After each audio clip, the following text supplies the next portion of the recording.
My name is Miles Sorrell.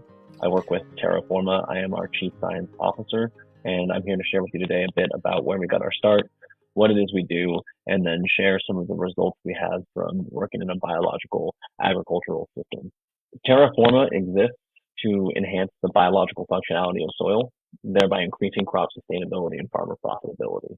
So taking this method of trying to leverage land for immediate profit to trying to utilize sustainability to create profit for the farmer. We're going to talk a little bit now about some of the results that we're seeing, some of the projects that we've worked on, starting with an organic banana plantation in Ecuador.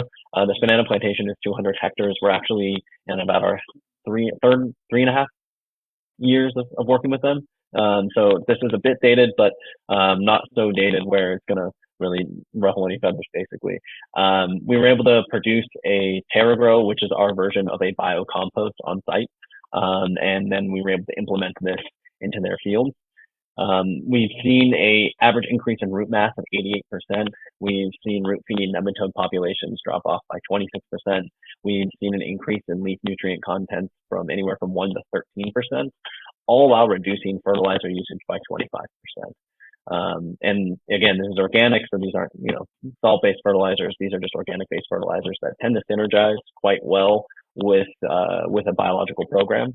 Yet we're still able to get a 2.5% yield increase while decreasing this fertilizer usage with this biological implementation. So the impact that this had on this farm, if we look at the fertilizer savings across 1 hectare, we're looking at about $1,000 in savings. And then when we look at the increased revenue from the yield increases, we're looking at about $504. So the gross margin was increased by about $1,500. And then if you extrapolate this over 200 hectares, we're looking at about $300,000 over the course of any given year. And this is without considering other sustainable management practices that are implemented for ease of life type of situations as well. We also work in grapes in Peru. These are table grapes, not wine grapes. The area we're treating is 60 hectares. So far, we've been working with this client for a little over a year now. What we've been able to see over the course of our treatment plan is an increase in bacterial activity on average of 312% and a biodiversity increase of 158%, meaning that there are a higher number of unique bacterial and archaea species within the soil.